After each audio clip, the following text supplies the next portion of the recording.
Hello, everyone. I'm Sam Ekman of Gold Derby. With me is Damian Del Borrello, the co-supervising sound editor of The Lord of the Rings, The Rings of Power, the new epic series on Amazon. And I have to ask about the sound because it just seems like such a daunting world and task to dive into this. You know, Tolkien famously spent a whole lot of time developing the world, the language of Middle Earth before he ever, sat down to actually write the story. So when you're staring down this massive project, what does your actual preparation period look like? Uh, yeah, look, I guess we were brought on very early in the process. So my supervising partner, Robbie Stambler, and I were engaged pretty much right from the start of the shoot. So we knew we had a decent amount of time to build this stuff, but I don't think it really changed that initial reaction and okay, you want us to do that? So I guess the starting point is actually going back to those original films, and it was reacquainting, certainly personally myself, with what those films sound like and what made them so great, because it really came down to, at the start, it was okay, we need to get this new version of Middle Earth to that point as a minimum, as a starting point, and then see how we can elevate it, how we can change it, and put slightly more modern spin, or the sort of the new version that the showrunners wanted to create. So, I mean, that's a massive challenge in itself. I mean, I live in Wellington, New Zealand. I moved here to work with some of the people who worked on those original films. So, personally, I felt a real sense of a sense of responsibility to those artists, and also to the fans of the original films, to get it to a level. And I think we got there. I think people are starting to feed back and really enjoy the show. And I think that's one of the most important parts of having it out there now, being able to talk about it, because for such a long time the security on the show was quite strict, so we couldn't even say we were working on it. So to be able to talk about it now is part of the joy, part of the pleasure of that the whole arc of the show. Wow. Yeah, the series has a really, I think, interesting relationship to that Peter Jackson trilogy, because it's separate. Peter's not, directing these, but you sort of like pay homage a little bit. It sounds like it fits within those films while still forging your own path. What was it like to sort of walk that line? How did you balance those two things? Look, I think, yeah, it was always I guess a bit of a tension between sort of uh, trying to do what's already been done, but also to bring something new to it. And I think, certainly on the sound side of things, one of the key things that the original films did was bring like a real sort of organic sense to the sounds. So um, like realistic sounds. So sometimes those films, in terms of the soundtrack, were described as like documentary fantasy. And to me that says, I guess if you break that down a little bit, like that's actually just fully fleshed out, detailed sounds that are realistic sounds. I mean, separate to the magic, but like the creature sounds as well. All of that stuff, rather than being um, big sort of like fantastical sort of sounds, they're often grounded in like real world recordings. And so to use that same sort of approach for our show was a big part of trying to fit in the universe, fit in that pre-existing sort of. It's not really a template. I guess it's more like a tone, like a tonality of the sound, and sort of take that a little bit further as well. So I guess 20 years makes a big difference in terms of the technology, and certainly our tools have gotten a little bit more sophisticated. We're able to, play back lots more tracks than they could even 20 years ago. So one of the key workflow things that helped us get there was the interaction between our sound effects editorial and the Foley team. So the Foley team, we were able to build in like a workflow that allowed us to send them our pre-mixed sound effects stems and have them record to that. So basically adding additional layers of sounds that complement the sound effects, and often that sort of split, without getting too nerdy and sound technical, it's sort of split into low frequency and sort of the higher frequency. And so we would often build lots of these sort of big sounds, the big low end sounds, and they would record stuff to complement that. So the higher frequency stuff, and when they edited that sort of perfectly in sync with our sound effects, it would come out as this sort of beautifully rounded, full frequency sound that I think plays so well on screen, especially when it comes to music as well. Like, so music was incredible.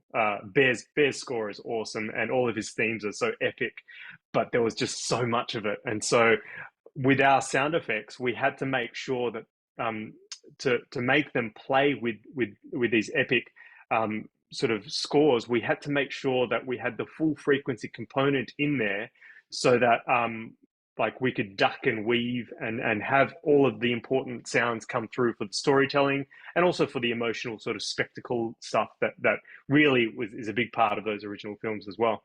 Yeah, you mentioned Bear McCreary. I would love to talk more about that, because it's one of those projects where it's kind of a seamless soundscape to my ears, and you almost sometimes can't tell where the sound design ends and where the score begins. So what was your collaboration with him like?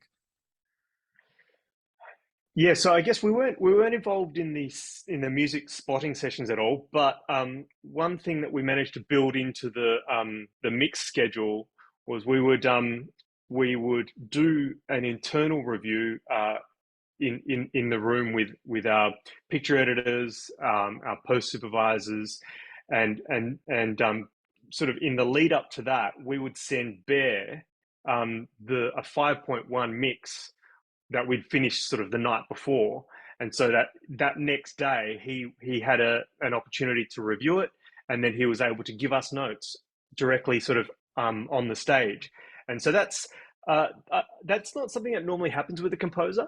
I guess we were afforded the time to be able to build that into the schedule, and I think because along the way we also had a music editor on the stage who was sort of helping to shape parts, and move cues around, and that's just sort of the machinations of a mix stage.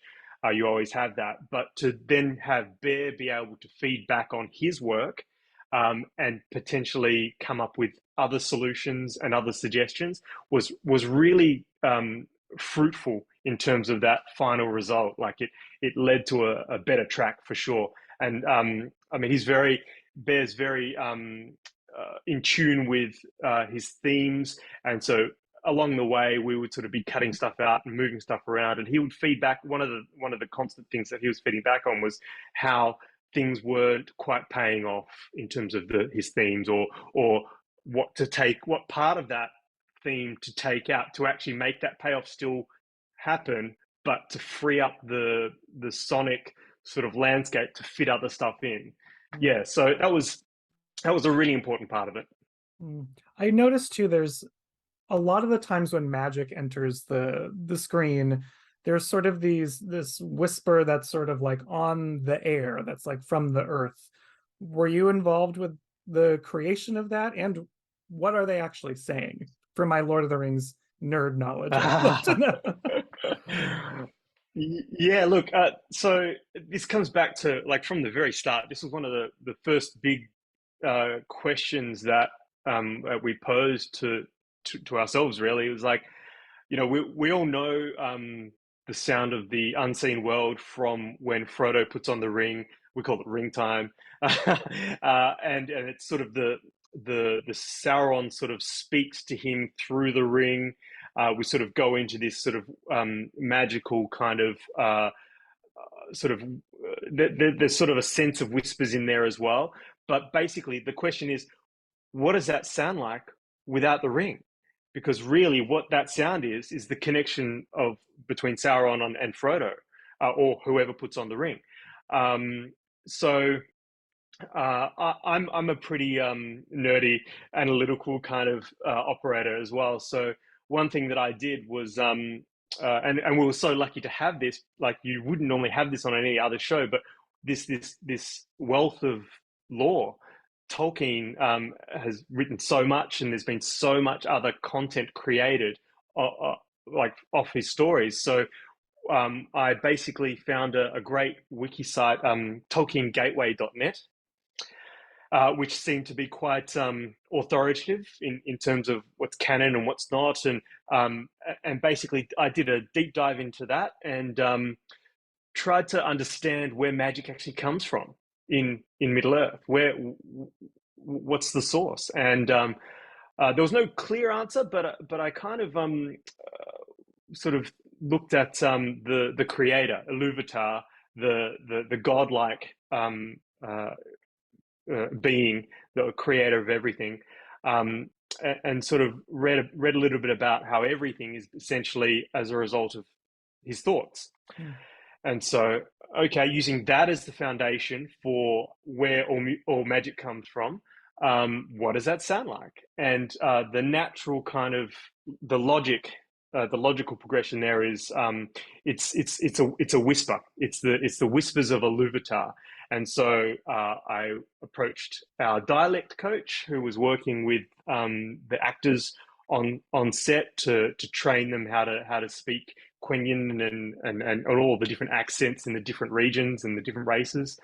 And I'd found this incantation, which was actually which was delivered by the stranger in the show. I don't think it actually made the cut, but it was something that we had access to early on, and I gave this to the dialect coach, and I said, "Oh, what is this? What does this mean?"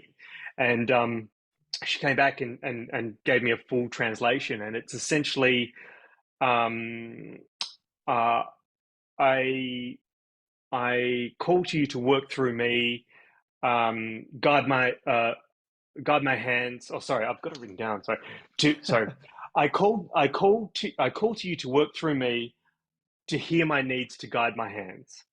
And so, and that's, I'm not even going to try and pronounce that in Kenyan, but basically what I did was I jumped into the recording booth and just recorded myself um, performing it in sort of long and soft versions, and then sort of worked my way up to some really aggressive, almost yelling, really short and sharp, and just to sort of get as many different versions of this incantation as I could, and then take that into my sound design program, and manipulate that. And basically, that became the foundation of that sound motif throughout the whole show. And it did change in parts and had other bits layered onto it. But whenever there's something magical happening, there's always an element of the whisper.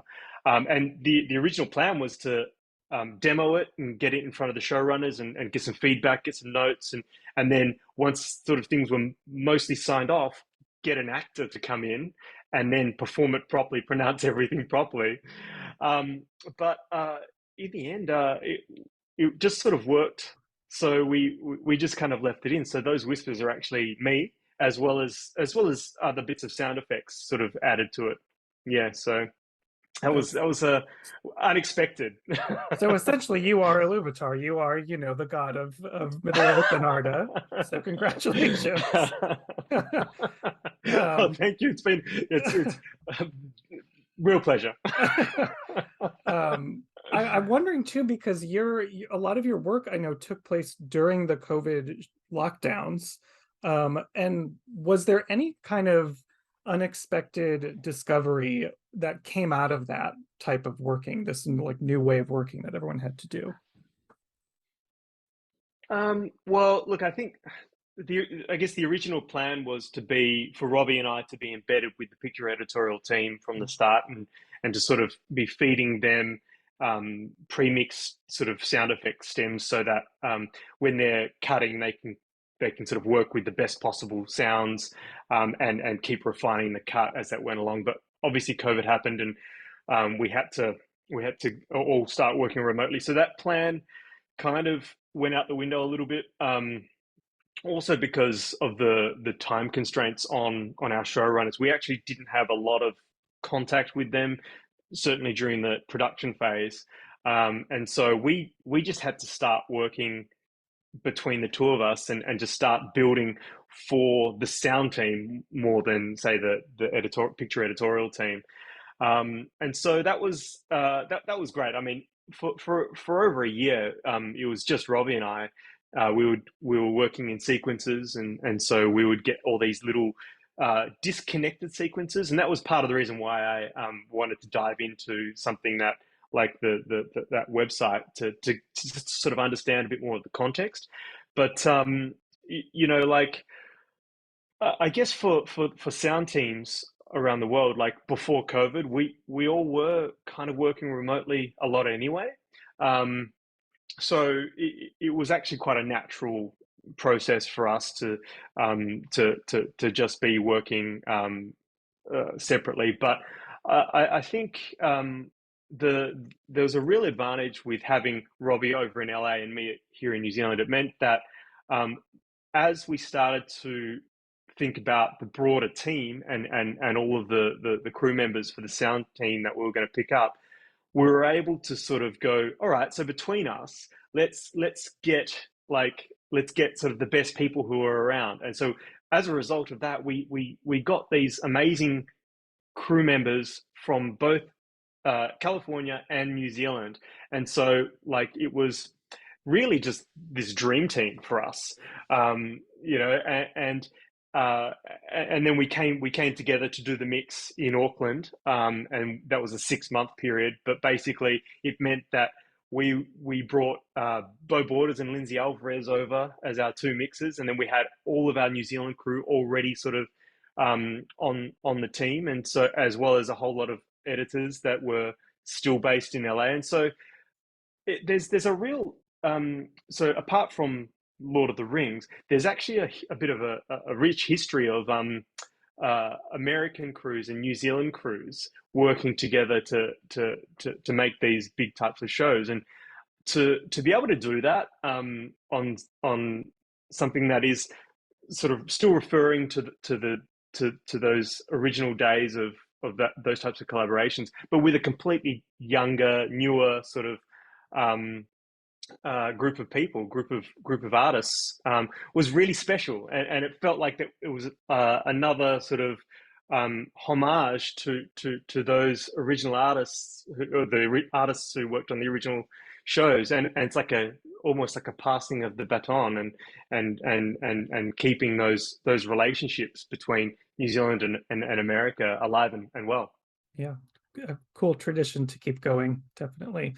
Yeah. Um, well, now that you've had this one under your belt and season two, I selfishly just want it all now, soon, but I know I have to wait. Does it seem like a relief, like easier now that you've sort of gotten through one season? What does it look like heading into season two for you? Well, look, I at the moment I'm busy on other shows, so um, I actually only know as much as anyone else knows about season two, like what I've read in the trades. I know they've started shooting. That's about it. I think that's going to be a while away. But I mean, once again, I don't really know. I don't really know any details. But having said that, like after so this is pretty much like the one of the most technically complicated shows, one of the most creatively complicated shows. plus COVID with editors in or crew in two completely different time zones. Often not even if they were in this time zone, not even in the same city. Like there's a big learning curve there for me around management. Certainly, like a uh, so for me, there's an idea that really resonates me with in terms of people management, and it's servant leadership.